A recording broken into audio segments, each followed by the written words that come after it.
पंजाब के वजीर कानून और काफ लीग के रहनुमा राजा बशारत की नून लीग के हनीफ अब्बासी की डॉक्टर बेटी के ट्रांसफर के लिए पिंडी के अस्पताल के एमएस को फोन और धमकी सामने आ गई।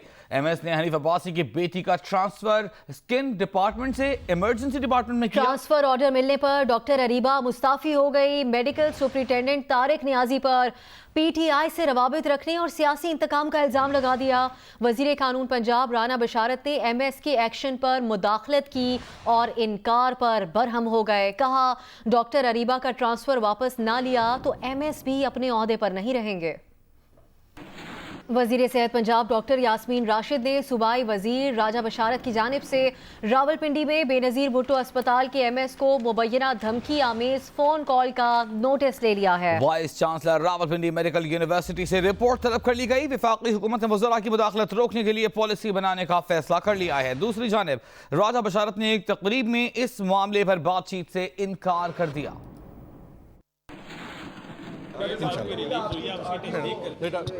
इंटरनेशनल इवेंट है, लेट इट बी इंटरनेशनल। और अब बात करेंगे पार्लियामेंट हाउस के गेट पर साबिक वजीर आज़म मियां नवाज शरीफ के गार्ड ने समा टीवी के कैमरामैन को शदीद तशद्दुद का निशाना बनाया। एक गार्ड ने धक्का देकर नीचे गिराया, दूसरे गार्ड ने छलांग लगाकर कैमरामैन का सर कुचलने की कोशिश की। बेहोश और जख्मी कैमरामैन को पहले पार्लियामेंट डिस्पेंसरी, फिर पोली क्लिनिक अस्पताल और बाद में पिम्स अस्पताल मुंतकिल कर दिया गया। हालत अब खतरे से बाहर बताई जा रही है। वाक़े के खिलाफ सहाफ़ियों ने पार्लियामेंट के गेट पर धरना दिया और ऐवान की कार्रवाई का बॉयकॉट किया। बता रहे हैं सरफराज राजा। साबिक वजीर आज़म नवाज शरीफ ने सीनियर कैमरामैन सैयद वाजिद अली पर तशद्दुद के वाक़े का नोटिस लेते हुए इस वाक़े पर मज़म्मत की है। नवाज शरीफ ने कहा है कि उन्हें वाक़े का सुनकर दिली दुख और रंज हुआ। मुस्लिम लीग नून की जानिब से जारी बयान में नवाज शरीफ ने कहा है कि उन्हें जैसे ही वाक़े का इल्म हुआ उन्होंने मरीम औरंगजेब और पार्टी के दीगर रहनुमाओं को जख्मी कैमरामैन को अस्पताल ले जाने और उसके इलाज मुआवजे के इंतजाम की हिदायत की। नवाज शरीफ ने कहा कि वो ज़ाती तौर पर और पाकिस्तान मुस्लिम लीग नून बहैसियत जमात सहाफ़ियों, कैमरामैन और फोटोग्राफर बरादरी का बेहद एहतराम करती है। वो यकीनी बनाएंगे कि इस किस्म का कोई अफसोसनाक और काबिल मज़म्मत वाक़या मुस्तक़बिल में रूनुमा न हो। और अब रुख करेंगे मरी का, जहां बर्फबारी के बाद सयाहती मौसम उरूज पर आया तो फिर से मेहमानों के साथ नारवा सलूक के वाकयात सामने आने लगे। खातून के साथ गुज़िश्ता रोज बदसलूकी के बाद 10 होटल गाइड्स को हिरासत में ले लिया गया। होटल का नाम और नेम प्लेट ना लगाने वाले गाइड्स के खिलाफ सख्त कार्रवाई करने का फैसला किया गया है। कोई भी मखसूस होटल के लिए मजबूर नहीं कर सकेगा। असिस्टेंट कमिश्नर का कहना है कि पुलिस ने ताउन ना किया तो दीगर इक़दाम करेंगे। तहरीक इंसाफ के फैसल वावडा और नून लीग के आबिद शेर अली एक बार फिर आमने सामने। फैसल वावडा ने कहा है कि उन्होंने लंदन में जायदादें कानूनी तरीके से बनाई। तमाम तफसीलात इलेक्शन कमीशन में मौजूद हैं। नून लीग के आबिद शेर अली ने फैसल वावडा की लंदन में जायदाद से मुतालिक फिर सवाल उठा दिए। कहा कि फैसल वावडा ने इलेक्शन कमीशन में जमा कराए गए कागजात में भी हेरा फेरी की है। वावडा अपने जराए आमदन बताएं, जवाबी इल्जाम ना लगाएं। मैंने तो एक आम पाकिस्तानी की हैसियत से आपसे आपका सोर्स ऑफ इनकम और जो आपने पैसे ट्रांसफ़र किए चाइना कटिंग के कराची को लूट कर, मैंने तो उसका एक सिंपल सवाल किया था। तो मैं जनाब को बताना चाहता हूँ कि ये इलेक्शन कमीशन ऑफ पाकिस्तान में आपकी डिक्लेरेशन है जिसमें आपने जनाब ये आरओ की मिली भगत के साथ ये जो प्रॉपर्टीज़ है उसके ऊपर स्टैम्प की है ताकि टेक्निकली इसको कोई रीड आउट ना कर सके और आपने मिसलीड किया है पूरी कौम को। जबकि फैसल वावडा ने कहा है कि जितनी कीमत आबिद शेर अली उनकी जायदाद की बता रहे हैं उससे आधी में उनसे खरीद लें। जी न्यूज़ के प्रोग्राम कैपिटल टॉक में उनका कहना था कि आबिद शेर अली ब्लैकमेलर हैं जिन्हें कागजात पढ़ने भी नहीं आते। मैं ये कह रहा हूं कि आबिद शेर अली ने कोई हीरो पना नहीं किया। आबिद शेर अली ने वही किया जो इलेक्शन कमीशन में मैंने सबमिट किया है। और सबमिट करने के बाद क्योंकि वो उस किस्म का आदमी है जो उर्दू लिख नहीं सकता और अंग्रेजी पढ़ नहीं सकता तो वो उसके एड्रेसेस भी नहीं पढ़ सका। ठीक है जी। तीसरी चीज है कि जो उसने कीमतें बताई हैं उस कीमतें उसने बताई हैं 14 अरब रुपए। मैं उसको ज़कात खैरात में 7 अरब में देने को तैयार हूं। मैं उसको 3.5 अरब में देने को तैयार हूं। मैं उसको 1 अरब में देने को तैयार हूं। मर्द बने खड़ा हो सामने आकर। और जो प्रॉपर्टियों का मजीद इल्जाम है जो मैंने डिक्लेयर नहीं की वो सारी प्रॉपर्टियां मैं उसको खैरात में देने को तैयार हूं, साबित कर दे। चौथी चीज ये कि वो कोर्ट में जाए। कौमी असेंबली ने मकबूजा कश्मीर में भारतीय सिक्योरिटी फोर्सेस के हाथों 14 कश्मीरियों की शहादत और सैकड़ों अफराद को जख्मी किए जाने के खिलाफ करारदाद मुत्तफिका तौर पर मंजूर करते हुए कश्मीरियों की जिद्दोजहद आज़ादी की इखलाकी सिफारती हिमायत जारी रखने का अज़्म का इयादा किया है। ISPR ने काबिज भारतीय अफवाज की मासूम कश्मीरियों के खिलाफ रियासती दहशतगर्दी की मज़म्मत की है। एक बयान में कहा है कि काबिज भारतीय अफवाज की मकबूजा कश्मीर में रियासती दहशतगर्दी काबिल मज़म्मत है। भारतीय फोर्सेस का कंट्रोल लाइन के पार शहरी आबादी को निशाना बनाना भी गैर अखलाकी और काबिल मज़म्मत है। बंदूक की गोलियां गैर मुसल्लह मुजाहिदीन के आज़ादी के जज्बे को कभी नहीं कुचल सकती। कहा कि भारतीय फौज को पेशेवराना अखलाकियात का एहतराम करना चाहिए। और आज मकबूजा कश्मीर में होने वाली हड़ताल से आपको अपडेट करेंगे। मकबूजा कश्मीर के जिला पुलवामा में शहादतों के खिलाफ हुर्रियत क़यादत की अपील पर आज भी मुकम्मल शटर डाउन हड़ताल रही। हुर्रियत क़यादत ने श्रीनगर में भारतीय फौजी हेडक्वार्टर्स की जानिब जाने की कोशिश की। कश्मीरियों के मार्च के खिलाफ भारतीय फौज ने मकबूजा वादी को फौजी छावनी में तब्दील कर दिया। श्रीनगर में कर्फ्यू नाफिज कर दिया गया। इंटरनेट सर्विस भी बंद कर दी। भारतीय काबिज फोर्सेज ने हुर्रियत रहनुमा यासीन मलिक को फिर हिरासत में ले लिया।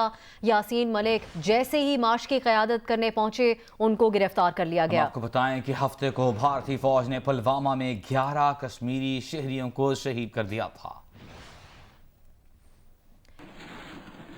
और अभी बात करेंगे मौसम की। मुल्क भर में सबसे ज्यादा सर्दी स्कर्दू में पड़ी, जहां आज कम से कम दर्जा हरारत -12 तक गया। कोयटा में -6, इस्लामाबाद में 1, पेशावर में 2, लाहौर में 5 और कराची में कम से कम दर्जा हरारत 10 डिग्री सेंटीग्रेड रहा।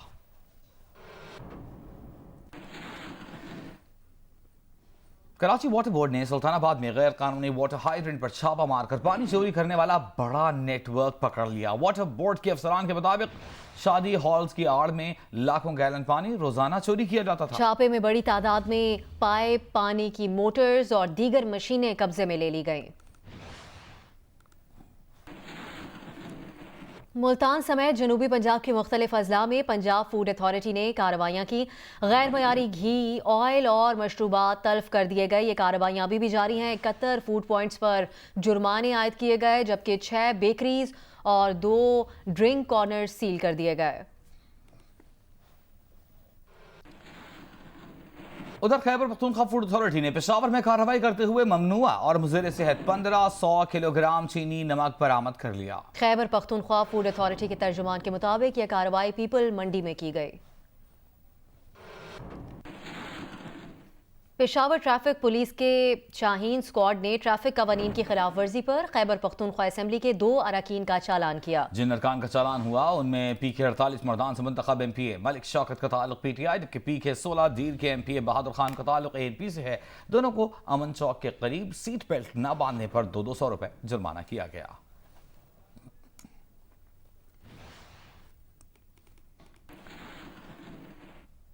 सरगोधा के नवाही इलाके में डकैती के दौरान मुजाहिमत पर बेकरी के मालिक को कत्ल कर दिया गया। डाकू 2 लाख रुपए लूट कर फरार हो गए। पुलिस ने वाकये का मुकदमा दर्ज करके तफ्तीश शुरू कर दी है। ताजिरों ने बेकरी के मालिक के कत्ल पर शदीद एहतजाज किया है। और जीत सको तो जीत कर दिखाओ। स्मार्टफोन से 1 साल दूर रहने का इनाम $1 लाख। अमेरिका में सॉफ्ट ड्रिंक कंपनी ने सबको अनोखा चैलेंज दे दिया। चैलेंज में हिस्सा लेने वालों को जरूरी राब्तों के लिए सादा फोन दिया जाएगा। साथ ही चैलेंज में हिस्सा लेने वालों को इंटरनेट से दूर रहना होगा। अपने दोस्त या ऑफिस और इंटरनेट, लैपटॉप और मोबाइल फोन भी इस्तेमाल नहीं कर सकेंगे। मुकाबले में हिस्सा लेने के लिए इस वक्त एक्टिव ट्विटर और फेसबुक अकाउंट होना जरूरी है। मुस्लिम लीग नून ने 30 दिसंबर से अवामी राब्ता मुहिम शुरू करने का फैसला कर लिया। डिविजन्स और अजला में पार्टी कन्वेंशन से नवाज शरीफ भी खिताब करेंगे। अदालत से सजा मिलने की सूरत में मरियम नवाज के भी कन्वेंशन से खिताब की तजवीज़ है। नवाज शरीफ ने पार्टी रहनुमाओं को मिड टर्म इंतखाबात या किसी भी हंगामी सूरत हाल से के लिए भरपूर तैयारी की हिदायत कर दी है। रहनुमा पीपल्स पार्टी कमर ज़मान कायरा ने कहा है कि आसिफ जरदारी ने इदारों को आईनी हदूद में रहने का कहकर कोई गलत बात नहीं की। यही बात कहना भुट्टो और बेनज़ीर भुट्टो का जुर्म था जिसकी उन्हें सजा दी गई। उन्होंने कहा कि अगर ये कहना जुर्म है तो पीपल्स पार्टी ये जुर्म करती रहेगी। कमर ज़मान कायरा का ये भी कहना था कि एहतसाब यकसा होना चाहिए, सिलेक्टिव एहतसाब कबूल नहीं। अगर तफ्तीश की बुनियाद पर ही गिरफ्तार करना है तो अपने वज़रा और इत्तेहादियों को भी करें।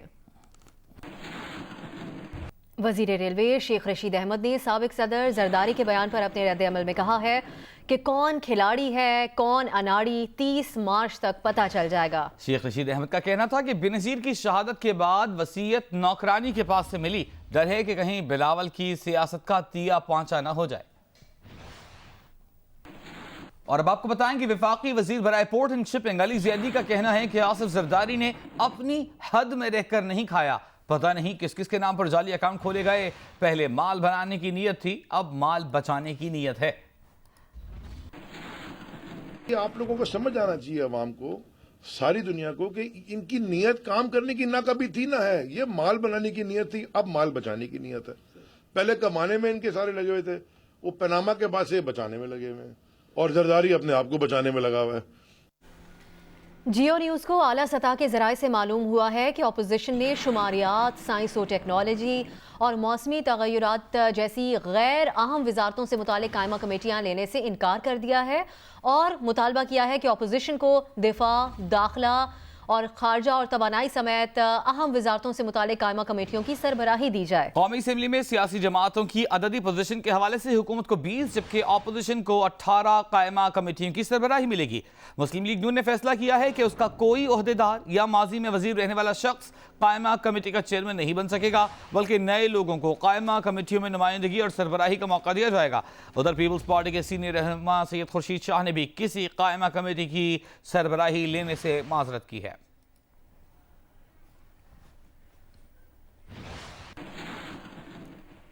मुस्लिम लीग नून के रहनुमा राना सनाउल्लाह ने कहा है कि मियां नवाज शरीफ ना पहले खामोश थे ना आइंदा खामोश रहेंगे।